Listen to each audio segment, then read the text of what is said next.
Does Five Nights at Freddy's follow in the wake of every other video game adaptation, or does it redeem it? Let's get into it.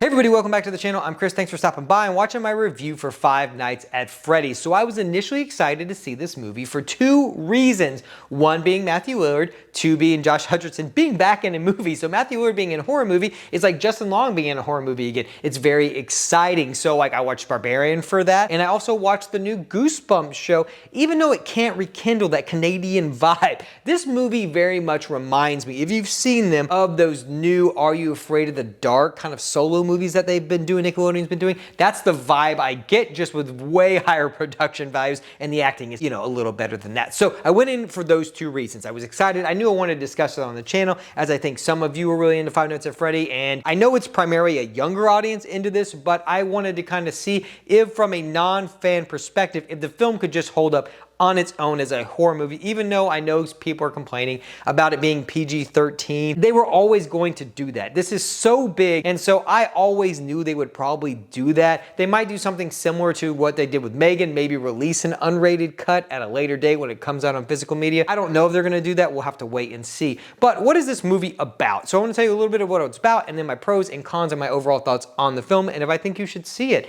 And I want you to let me know down in the comments below, are you seeing this movie? Are you a fan of Five Nights at Freddy's, and what worked and didn't work for you personally, if you know the source material really well. I do not. I know what the games are, what they entail, what the concept is, and I know a little bit about the lore a bit because I've been talking to a coworker, and she's basically been filling me in before I saw this, like, hey, this is kind of what it's about, and I think this is what the movie's gonna be about. So I'll be interested to see what her take on the film is, because she knows a lot more than I do. So those things were definitely in the film, and that was kind of the crux of the film, but I don't want to get into that because I don't want to spoil it, even though you probably know if you're an eagle-eyed Five Nights at Freddy viewer. We follow Josh Hutcherson's character as Mike, and he's taking care of his little sister, and he basically kind of did something that got him fired initially, and he's on his last leg. He needs to get a job so he can keep custody, because there's this like semi-custody battle going on with him and his aunt, who just thinks he's a dirtbag and basically just wants the money every month for her. He doesn't actually care for the child, but he had some traumatic events in his childhood where his brother was taken, and so he's been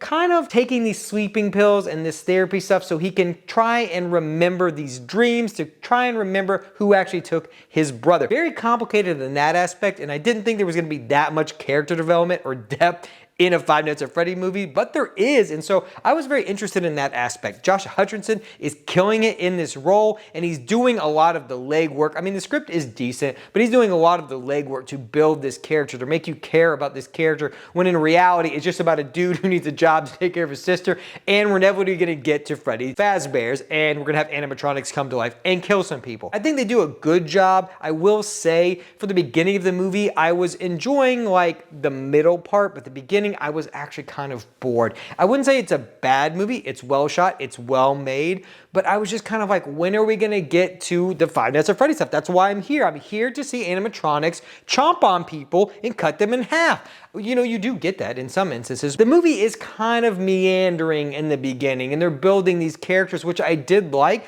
Overall, I like the story they're telling. I think it's very interesting. I think it's like very cohesive, and it kind of closes and it wraps up at the end while still leaving the door open. What do I like about this movie? I like the relationship between Abby and Mike in this movie. I think their relationship is real. I like the aspect of the trauma of him trying to relive and trying to figure out who kidnapped his brother. Even though that might not work for some people with like the dream stuff and all that. I don't want to get too much into that because I don't want to spoil it. There is an aspect to that I find fascinating. Does it work in this type of movie? I don't know. With what happens in the movie, I see why they went this way, but I wanted more of the animatronic stuff because I like that they actually built these animatronics. They're really cool, and I like the sound effects. They feel weighty, they look heavy, so I like all that aspect. There is another character in the movie who's a cop. I felt her role, I could kind of see where that was going a mile away, from just who some of the characters are. Initially, I was like,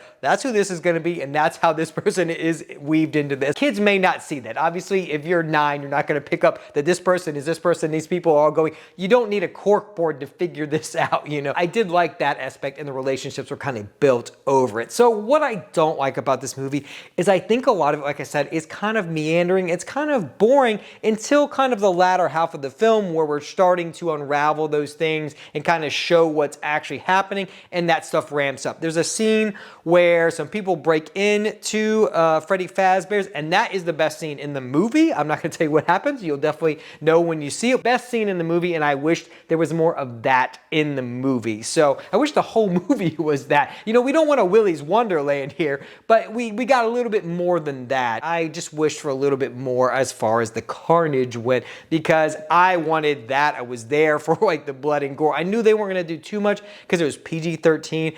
And for those who wanted a rated R cut, it was never going to happen. I mean, the primary audience for this is kids watching Markiplier and Corey Williams, who does cameo in this. I know Markiplier wanted to be in this movie, but he was filming something else, doing his own thing. I don't follow the man. I don't really know. Not my thing. I think overall, from a standpoint of a person who has not really played the games, doesn't know a ton of the lore, I thought it was a decent movie. I don't think it's terrible, but I don't think it's amazing. So that's why I'm curious to see what your guys' thoughts are on the movie as a whole. Do you like it if you're a fan? Did you like it if you're not a fan? What works? What doesn't work?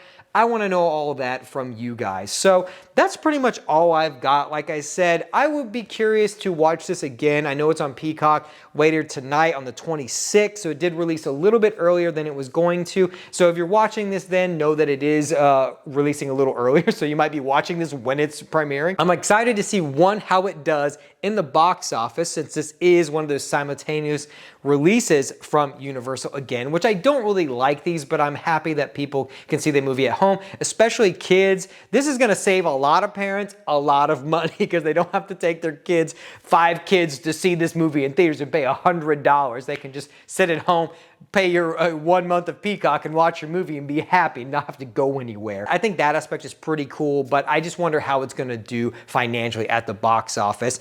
Taylor Swift is still killing it, you know. She killed The Exorcist, she might kill Five Nights at Freddy's also.